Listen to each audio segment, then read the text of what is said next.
Buenas amigos, en el bloque cultural de Respuesta Legal tenemos el día de hoy como invitado especial al doctor David Efraín Misael Poco, con quien vamos a compartir algunos temas de su especialidad relacionados con la redacción jurídica y el latín. Bienvenido David, palabras iniciales por favor. Muchas gracias, Julio, por la invitación a tu programa.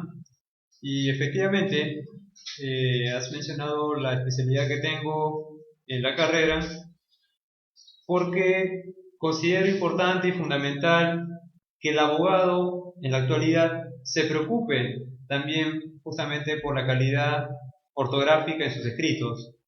Y no solamente comprende la parte, digamos, teórica o la parte de cómo colocar de manera correcta los términos, sino también va más allá, en el lenguaje del latín. Cuando por ahí se citen algunas locuciones o breves aforismos latinos, cómo es de importante que el abogado pueda plasmar la correcta escritura en los escritos o en los documentos jurídicos que tenga, ¿no? Claro, ¿qué tan importante es el tema de la redacción? En efecto, ¿no? Muchas veces en clases, ¿no? Compartimos contigo a veces, nos damos cuenta de errores que son muy comunes en la redacción de los diferentes escritos. No vamos a decir la demanda, pero sí en los diferentes escritos, ¿no? Términos como falso de toda falsedad, términos en lo que yo denomino a veces semi-latín, ¿no? Porque la escritura, ¿no? Es lo que determina la pronunciación en la mayoría de oportunidades, ¿no?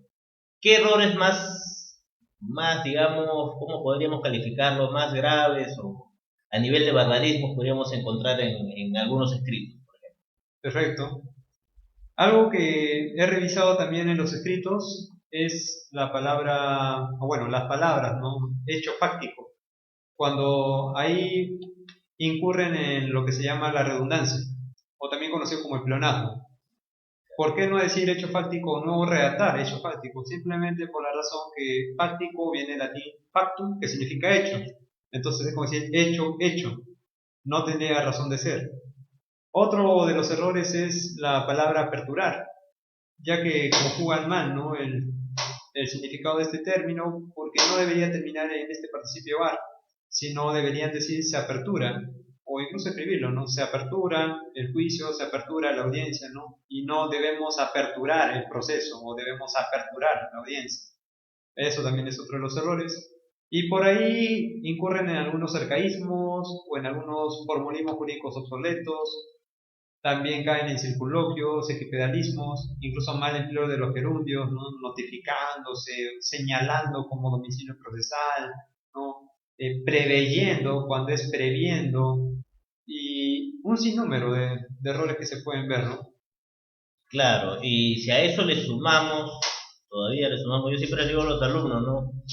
Hay que tener mucho cuidado en el tema también de la ortografía, porque muchas veces, aunque no lo creamos, distrae un poco la atención del jugador, ¿no? Está más preocupado, bueno, en los errores ortográficos, en el tema de dicción, en el tema de orden, que en el tema de fondo.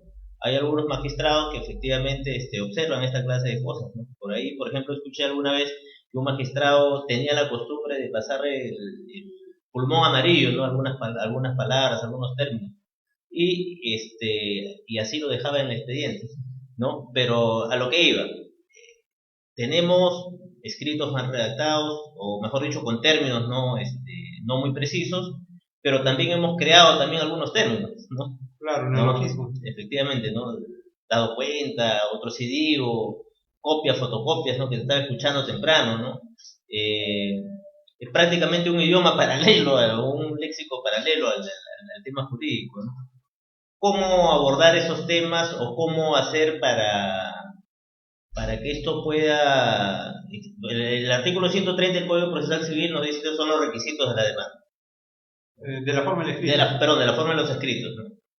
Pero no nos habla nada del término del asunto de redacción, obviamente. Pero ¿cómo podríamos hacer para mejorar eso? Bien, lo que ha dicho también es muy cierto, y sobre todo cuando uno ve la estructura de un escrito, tanto desde la formalidad o la perspectiva que nos da el Código Procesal Civil en el artículo 130, pero cuando nos coloca en el artículo 424, por ejemplo, en los requisitos para la elaboración de la demanda, nos incluye las partes de una demanda, pero no nos dice cómo debe ser redactada la misma incurriendo tanto en los fundamentos de hecho, en el petitorio, en los anexos, los medios probatorios, todo. Nos menciona nada más como títulos, pero no nos dice se redacta de esta manera o tienen que colocar de esta manera. Se entiende que por cada caso en particular, obviamente el código no se va, digamos, a preocupar en ese sentido, pero al menos deberían dejar una constancia o al menos algunos modelos, pero del Estado, en el cual el abogado pueda tener esa facilidad. Pero la falta de preparación, tanto en cursos de redacción básico, ni siquiera redacción jurídica, sino redacción básica, hacen que la ortografía parta mal y con mucha más razón el lenguaje jurídico. Sin embargo, hay unos criterios que acá es importante mencionar, ¿no? Porque muchas personas dicen, ya, me inscribo o me matriculo en un curso de redacción jurídica porque me van a enseñar a hacer la demanda. O de frente, ¿no? Ya, doctor, yo ya sé hacer la demanda, yo quiero que usted me diga cómo redactar otros documentos. Cuando se olvidan que para redactar... Después de 6 años, ¿no? Después de 6 años de llevar la carrera, quiero aprender cómo redactar. O sea, teniendo 6 años en el pregrado y no lo han hecho porque hay muchas facultades que hasta el día de hoy no tienen cursos de redacción jurídica, ni siquiera de manera optativa, entonces ¿qué esperamos? Pero volviendo al punto, si quieren saber redactar de manera correcta una demanda, un alegato, un recurso de queja, una denuncia o algún otro documento, primero tienen que asentar la base de la redacción jurídica y antes de ello la base del lenguaje jurídico. Mencionabas que el lenguaje del abogado parece propio como si fuera de una dimensión paralela, ¿no? Es porque el lenguaje del abogado, muy aparte que es técnico y es rico en ese sentido, tiene sus propios términos, que no lo tienen otras carreras, por más que sean afines a las ciencias sociales. Pero estos términos que encontramos en el lenguaje jurídico están ya establecidos en algunos diccionarios jurídicos generales y especializados, pero con mayor razón en libros de lenguaje jurídico, que lamentablemente nuestro medio, nuestra cultura jurídica no ofrece al público. Cuando uno va a una librería jurídica, ¿qué encuentra? Textos de jurisprudencia, textos legales, doctrina, teorías, pero ¿cuántos libros en una librería jurídica tienen de redacción jurídica? Ni siquiera libros de redacción de demandas o redacción de escritos judiciales. Y no me refiero a estos libros que tienen modelos, unillas, formatos, ¿no? 1000 modelos por 5 soles. Exacto. Aparecen en el centro. Y ahí, ojo a la audiencia, es un gran error comprar estos libros. Quizá les ayuden en la estructura general del escrito, pero en el contenido no hagan eso porque hay unas palabras no solamente jurídicas que son nefastas, sino también de lenguaje coloquial que están mal empleadas. Por ejemplo, dicen a fin de, cuando lo correcto es con el fin de. Dicen en base a las pruebas, cuando lo correcto es escribir con base en las pruebas. Y parecen preposiciones que no cambian en mucho el significado de un escrito, pero ahí se nota la calidad ortográfica, la base sólida que el abogado tiene en la redacción para poder escribir. Con respecto o al respecto, cuando solamente se debe colocar respecto de y lo que sigue. Entonces, términos coloquiales, términos jurídicos mal empleados hacen que muchas veces se carezca o no se tenga esta formación y se incurre en el error. Claro, sí, es cierto, ¿no? Y si a eso le sumamos que a esta forma de redacción tenemos que contraponer también la respuesta, ¿no? Que es la redacción de las resoluciones, la redacción de las sentencias, a la que vamos a llegar dentro de un momento. Yo quisiera aprovechar que has tocado el tema de las palabras, ¿no? De la forma de escribir, y has tocado un tema muy importante, que es el tema de las fuentes, ¿no? En una sociedad global, en una sociedad en la que las comunicaciones y las informaciones explotan, o mejor dicho, se transmiten en diferentes sentidos, ¿no? Tenemos muy poco tiempo para ir a las fuentes, ¿no? En eso, quien habla, soy un admirador de tu trabajo, porque veo que tú te preocupas mucho en tus obras de ir a las fuentes, ¿no? Comenzaste con este libro, que aprovecho la oportunidad para presentarlo, de latín jurídico, ¿no? De tu autoría, en el cual desarrollas, pues, esto podría ser una especie de premisa o introducción, ¿no? al empleo del latín, o mejor dicho, a las formas como se ha empleado el latín en la redacción jurídica, ¿no? Es más, hasta citas, hace citas de la jurisprudencia nacional, ¿no? Con términos de latín. Para ti, ¿cuál es la importancia de las fuentes, ¿no? Y podrías de repente hacer alguna recopilación de estas jurisprudencias para para los televidentes, por favor. Claro que sí. En primer lugar, las fuentes de las palabras, tanto como de los textos, decir que el abogado se tenga propiedad del latín por completo es, digamos, caer en un error. ¿Por qué? Cuando me propuse elaborar este libro, no lo hice solamente pensando en los abogados litigantes que van a aplicar algunos términos jurídicos en latín en algunos de sus delitos o jueces en sus resoluciones. Fui un poco más allá y consideré oportuno que los términos en latín no solamente ayuden a los abogados, sino también a los alumnos de pregrado, sobre todo cuando llevan el curso de Derecho Romano, porque todos los que hemos llevado este curso de Derecho Romano nos hemos topado con las institutas de Gallo, la ley de las tablas, ¿no? Algunas sentencias de Ulpiano, de Florencio, incluso de Justiniano, el Código Justiniano o el Corpus Juris Civilis. Precisamente ahí viene uno de los puntos que se trata allá. ¿Por qué no se le da mucha importancia a las fuentes o a los términos jurídicos en latín? En la actualidad, como en un pasado, sí lo daban los grandes maestros, ¿no? León Barandarián, Jorge Eugenio Castañeda, Florencio Nizam Más y muchos otros, que tanto en sus obras de penal como de civil empleaban términos en latín. Maestro Silva Vallejo, incluso, ¿no? Incluso el doctor José Antonio Silva Vallejo. Incluían aforismos completos, sentencias completas para sus libros sobre nulidad jurídico, sobre el libro de teoría de los contratos. Entonces, vemos estas fuentes. Actualmente se ha perdido este rigor, digamos, esta búsqueda, esta investigación por recurrir a las fuentes y poder plasmarlas tal como son. En primer lugar, porque ya el latín jurídico lo están viendo como algo obsoleto, es una realidad. Entonces, la propuesta al publicar este libro es que se retomen los estudios jurídicos latinos de manera trascendental, que les sirva tanto a los alumnos de pregrado como a los futuros litigantes o a los que ya están en la carrera, incluso jueces, fiscales y otros. ¿Por qué? Tarde o temprano se van a topar con locuciones o aforismos latinos. Decir que nunca más van a ver el latín, como dije hace un momento, es un error. Y no solamente en materia jurisprudencial, en resoluciones, en demandas, sino en proyectos de tesis, artículos jurídicos, ensayos, doctrina. Cuando se investiga profundamente el lenguaje propio del derecho, vemos que la fuente directa son los términos en latín. Mencionabas que hay una jurisprudencia y una lista de términos que coloco en el libro, en el capítulo 6, sobre la jurisprudencia en latín. Los términos que los jueces deben emplear en sus sentencias, las cuales he optado muchas de ellas para citar en el libro, también no solamente con el índole cultural o con la perspicacia que uno va a tener como abogado, sino que hay que saber escribir correctamente y hay que saber pronunciar correctamente las palabras en latín. Muchos decimos pacta sunt servanda, pero servanda, cuando nos referimos a los contratos, deben cumplirse, pero será servanda, la correcta pronunciación es servanda, y eso tiene un porqué, que también está en el libro, ¿no? Otro de los principios incluso que encontramos en... Pero ese término es muy utilizado incluso, ¿no? Por términos de derecho internacional, claro el tema sí. el tema de estos señores que se dedican al estudio, ¿no? De la escuela diplomática, ¿no? Estamos hablando de un tema que, si bien es cierto, bueno, el tema de terminología, el término técnico a resolver, puede tener cierta trascendencia, ¿no? Fuera de nuestras fronteras, incluso. Así es, así es. Y no solamente quedar mal, solamente quedar mal. Claro.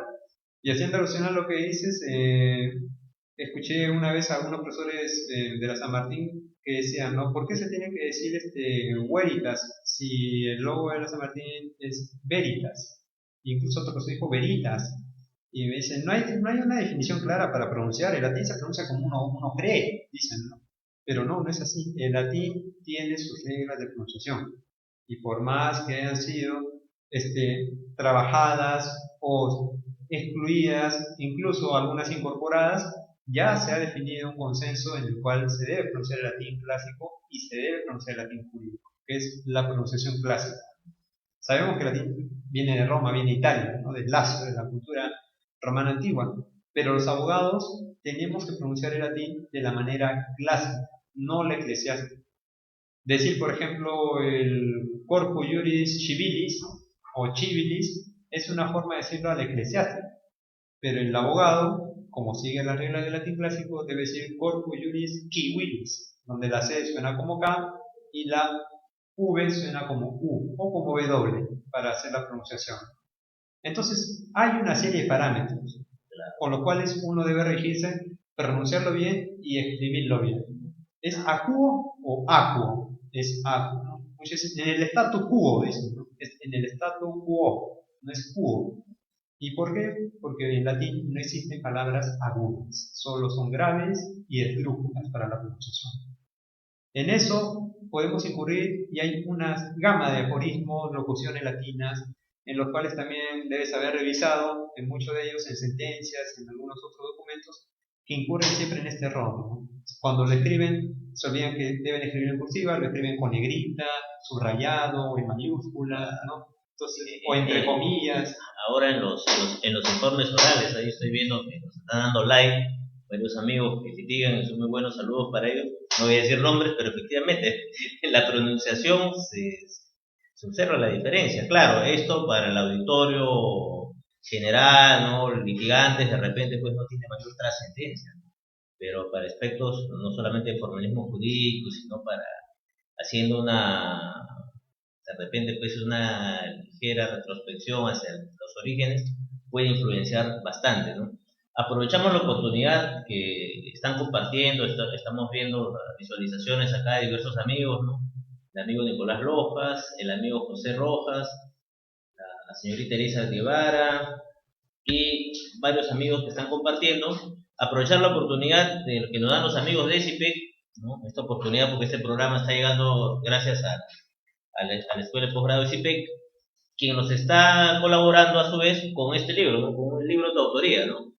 Así que vamos a poner un pequeño reto, una pequeña invitación a los amigos que deseen tener este ejemplar en sus manos para darle la lectura del caso, ¿no? Quienes estén en línea y tengan a bien compartir esto con sus amigos y etiquetar a 3 personas, ¿no? Le vamos a obsequiar un ejemplar de este libro, ¿no? Al primero que nos haga saber, nos vamos a saber acá por Facebook, ¿no? Le vamos a obsequiar este libro que lo podrá venir a recoger acá a las oficinas de CIPEC en Joaquín Bernal 339, oficina 102 en Lince. Bien, para continuar, tenemos el primer escenario de la redacción, ¿no? La redacción que hacen los abogados de sus diferentes escritos. Pero esto tiene una respuesta. No vamos a ir al tema de la contestación de los escritos, sino a la recepción y calificación por parte de los magistrados, ¿no? Donde tenemos otro lenguaje, otro idioma, ¿no? O sea, ¿qué podemos abordar sobre las resoluciones de los magistrados en el tema de redacción de resoluciones? Perfecto. Hay que diferenciar, en primer lugar, 2 cosas acá. Cuando hablamos de la redacción jurídica o de la correcta escritura, tenemos por un lado a los escritos que los abogados presentan, los escritos que los abogados trabajan y redactan de sus oficinas para que puedan resolver los casos que están llevando. Pero en cuanto a la redacción de los jueces o de los fiscales, la materia de redacción jurídica es algo distinta. ¿Por qué? Porque los términos que ellos emplean son propios de su especialidad, son propios de los temas que ellos están resolviendo. Hay manuales sobre la redacción en resoluciones judiciales, como hace tiempo la Academia de la Magistratura también publicó uno de estos manuales, pero los abogados tenemos que estar arraigados a la redacción jurídica. Esto no quiere decir que como abogado yo me desentere o simplemente ignore que existen estos tipos de libros o manuales sobre las resoluciones judiciales. Claro que no. Es necesario que el abogado también conozca cómo escribir. ¿Por qué? Porque así va a conocer cómo los jueces resuelven no solamente sus sentencias, sino también los términos que emplean en los considerandos, en la motivación de sus fallos. Entonces ahí vemos una clara deficiencia de qué tan bajo o qué tan escaso también el juez tiene en lo que es preparación de su redacción, de su propio lenguaje. El punto no termina ahí, porque el juez también debería preocuparse por ello. En clases, como bien Julio tú también lo sabes, que compartimos también clases de redacción jurídica, los abogados nos centramos en la fundamentación de hechos, mientras que los jueces en una sentencia se centrarían en la argumentación jurídica. ¿Hay diferencia entre fundamentación y argumentación? Claro que sí. ¿Por qué? El abogado, al preocuparse por fundamentar los hechos, vamos a decir así, de una demanda, está preocupándose por la descripción y la narración de los sucesos que va a transmitir como mensaje al juez para que él decida. Mientras que el juez, una vez que recibió esto, tiene que argumentar su respuesta, que es obviamente la sentencia. ¿Basado en qué? Basado en los fundamentos que el abogado le presentó. ¿Basado en qué? Basado en su criterio jurisdiccional. ¿Basado en qué? Basado en las técnicas de redacción y argumentación que los jueces van a tener para su aplicación. Entonces, son dos mundos que son o que andan por cuerdas separadas. No se pueden mezclar, pero conocer tanto de fundamentación como de argumentación es esencial, porque tanto el abogado como el juez tienen que conocer obviamente de interpretación jurídica. Hay tipos de interpretación, hay elementos de interpretación jurídica. Hace unos años, bueno ya algunos años, el doctor Juan Castillo Alba publicó un libro, ¿no? Resoluciones judiciales, ONAR Editores, donde hablaba justamente sobre los criterios de la interpretación jurídica y los criterios de la argumentación jurídica. Entonces, libros como ese pueden ayudar mucho a saber cómo redactar este tipo de documentos, tanto para la formación personal como para la formación académica o profesional, sea del abogado o sea del juez competente. Claro, interesante, interesante.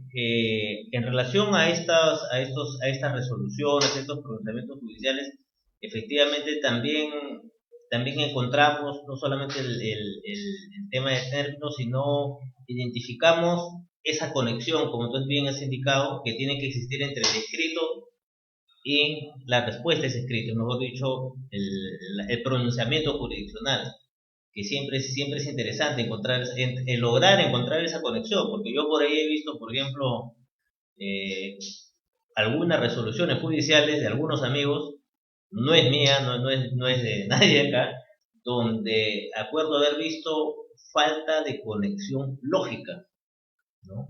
O sea, yo por falta de conexión lógica interpreto, en principio, pues que lo que me están planteando pues, no tiene coherencia, no tiene orden, es incongruente, efectivamente. Y lo que más me ha preocupado, no voy a decir de qué institución, es de un gremio profesional. Entonces, es la respuesta a un escrito presentado por un gremio profesional. Le han dicho, señores, usted tiene falta de conexión lógica en su escrito, ¿no? Lo habrá subsanado después, de repente, ¿no? Pero ¿cómo evitar esta clase de situaciones? En el entendido efectivamente, ¿no? De que por ahí, eso, a propósito de ese tema, por ahí vi un evento también de ese mismo gremio profesional que decía, ¿qué hacer si no entiendo la demanda? ¿Cómo hago para contestar la demanda si no la entiendo? ¿No? O sea, estamos en un tema que si bien es cierto, pues es anecdótico, ¿no? Pasa a mayores cuando se trata pues de patrocinar instituciones. Si estas instituciones son gremios profesionales, preocupa además, llama la atención. Así es. Tú decías hace un momento de que efectivamente el artículo 130 nos dice la forma de los escritos.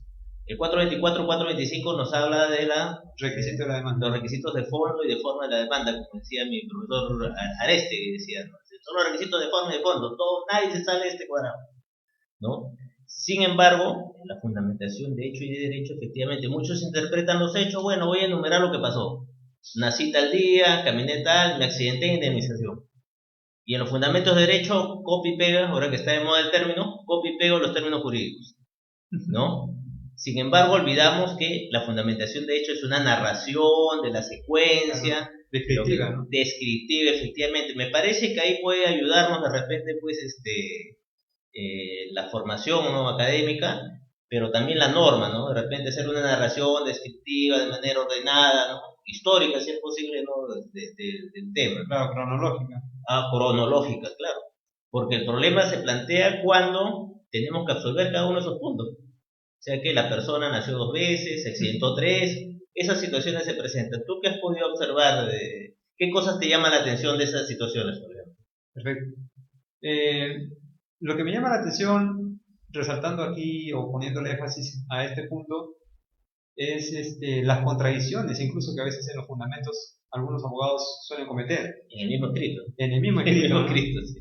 En el fundamento primero, en el fundamento segundo, después uno sigue leyendo y el quinto, el sexto está contradiciendo a lo que dijo antes o agrega algo que nunca lo había dicho.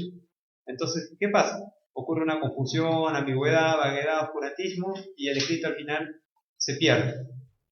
Lo primero que comentaba sobre, ¿no?, la falta de conexión lógica. Ahí tenemos que ser también un poco cuidadosos cuando, digamos, se sustenta o se pretende argumentar ello. ¿Por qué?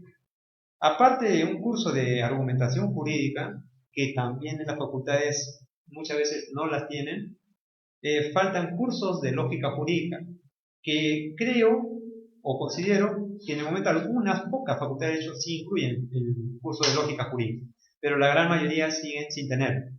Entonces, la función lógica en los escritos está enlazada a la argumentación de los hechos, no de la norma, ojo con ello. Entonces, lo que se pretende al decir que no hay conexión lógica, muchas veces se refiere a que no hay conexión entre los hechos, que no son claros o no supieron expresarse de manera correcta, o hay vacíos, deficiencias. Entonces, en ese sentido es la falta de conexión lógica. El otro punto, para ya entrar a tallar al otro tema, es de las incongruencias en los fundamentos. La parte que mencionaste, ¿no?, histórica o cronológica, eso debería ser algo que ya incluso la misma norma debería establecer. Redactar los fundamentos, de hecho, en orden cronológico y priorizando los hechos más relevantes, nada más. Hay demandas en los que tienen 12, 13, 15 fundamentos de hecho, y son muchos para, digamos, situaciones concretas y compactas. Y en muchas se hacen calificaciones subjetivas, incluso a la otra parte. Así es, incluso consideraciones o emocionales, ¿no?, olvidándose que la norma no conoce sentimientos. Los romanos por eso lo tenían muy en claro, ¿no? La dura lex es lex, ¿no? La ley es dura pero severa. La ley no es que va a apelar a los sentimientos, que tengo que poner hasta cosas insignificantes para que abunde el escrito, nada de eso. Solamente los hechos relevantes, no más relevantes, punto. La ley, decía uno de los antiguos juristas romanos, Marco Clodio, decía que la ley siempre va a ser caracterizada por su severidad y por su orden. Entonces, esto llevémoslo a un escrito, ¿y qué encontramos? ¿Encontramos severidad? No, encontramos situaciones conflictivas que muchas veces escapan incluso de lo que queremos pretender y perdemos el escrito. Tampoco encontramos claridad. No hay orden secuencial en las palabras, no hay orden lógico, no hay orden cronológico. Entonces, hacemos que el escrito se pierda en el proceso, en el camino, incluso en el mismo despacho. ¿Qué podemos hacer para solucionar esto? Primer punto sería investigar más sobre la redacción jurídica. No lo digo porque acá el colega y yo seamos profesores de esta materia. Incluso ustedes son libres de ir a cualquier institución donde ofrezcan estos cursos, pero dense cuenta de algo. Para empezar, estas instituciones que ofrecen cursos de redacción jurídica, los que enseñan tienen que ser abogados, señores. ¿Por qué? Porque si nos pueden meter un profesor de lenguaje que sea muy bueno, ¿no?, pero si no es abogado, va a desconocer algunos términos o incluso pueden caer en preguntas que los alumnos hacen, pero como no son de la especialidad o no son de derecho, desconocen y simplemente salen por la tangente, ¿no? Y otro punto, también no caigan en estas instituciones que dicen, aquí no enseñamos lenguaje. ¿Por qué? Porque están haciendo mal. Si yo quiero aprender a manejar un auto, primero tengo que conocer cómo es el auto y las partes del auto, para qué me sirve el timón, los frenos, los cambios. Yo no voy a sentarme a la silla y de frente ya voy a ganar una carrera en Fórmula 1. Entonces también no nos apuremos. Para redactar bien una demanda, tenemos que redactar bien primero los escritos del día a día. Y para esto la base es redacción general, ni siquiera redacción jurídica. Si no sabemos hacer una simple solicitud, una simple carta, ¿qué podemos esperar de hacer una demanda, un recurso de apelación, un apersonamiento, una carta notarial, una declaración jurada, que son documentos muchas veces de una sola hoja, una sola página? ¿Qué podemos esperar de ello? ¿No hay estructuras para hacerlo? ¿No hay formatos? Claro que sí. El código, en el artículo 130, nos da la forma de un escrito. De ahí que no investiguemos a más, ya corresponde a cada uno la preocupación que tenga. Entonces, el código nos da las herramientas, pero no nos da también todo. No por ello quiere decir que estemos limitados a investigar. Al contrario, debemos explorar y explotar ese campo de la redacción. Porque si no lo hacemos desde ya, vamos a estar perdidos. Y eso es ya algo que lo sabemos no solo por ser de derecho, sino también en cualquier otra materia. Perfecto. Para finalizar, reflexiones sobre el latín jurídico en esta época tan contemporánea, en esta época en que la vorágine de la información ha hecho pues que nos olvidemos de esta fuente tan importante en el campo jurídico. Reflexiones finales, David. Perfecto. Conocer el latín jurídico sí toma su tiempo. Haría mal yo o mentirles en decirle, en una clase, en 2 clases van a conocer todo. No se conoce todo. Se conoce lo básico y, por así decirlo, incluso lo pre-básico. Conocer el latín jurídico, entendemos que por diversos factores, muchos abogados, muchos estudiantes de derecho, quizá no disponen de tiempo para llevar un curso completo de latín jurídico que terminaría pues por un año, hacerlo así, hablando en cuestiones mínimas. Pero sí se puede enseñar lo básico y necesario o elemental que el abogado debe saber. Por ejemplo, la pronunciación del latín, la escritura correcta del latín y en qué caso citar locuciones o aforismos latinos en los escritos. Eso sí se puede enseñar en sesiones cortas, pero sesiones cortas bien trabajadas. Lo importante de la pronunciación es fundamental conocer, no solamente para hablarlo bien, sino para aprender el significado de las palabras. Hace unos días muchos decían, ¿no? Mire, un juez X hizo un copy-page de una resolución, pero el término correcto no es copy-page, sino copy-paste, o sea, copy-paste, no copy-paste, porque estamos hablando de copiar y pegar, no de copiar página. Entonces, algo así también ocurre en el latín, ¿no? Es copy-paste en inglés, no copy-page. Y en el latín no vamos a decir, pues, jura novit curia, sino jura novit curia, ¿no? No vamos a decir corpus juris civilis, sino corpus juris civilis, que es la pronunciación correcta. Pacta sunt servanda, como mencionamos hace un momento, no, sino pacta sunt servanda, es la pronunciación correcta. Entonces, ahí uno se puede dar cuenta si el abogado sabe realmente latín, aunque sea por cultura general, o no lo sabe. Y esta preparación es fundamental para la integridad profesional y académica que uno va a tener en el campo, desarrollando obviamente la carrera. Bien, muchas gracias por tus aportes, David, comprometido para una próxima oportunidad. Y bueno, con nosotros regresamos en unos minutos con el doctor Pedro Quiroz Alemán para tratar temas relacionados con la seguridad jurídica y registros públicos. En unos momentos con ustedes y con el resultado de nuestra pequeña campaña, ¿no?, de que vamos a obsequiar este libro de latín jurídico a quien nos comparta y etiquete a 3 amigos, por favor. Bien, muchas gracias y en unos momentos regresamos con ustedes.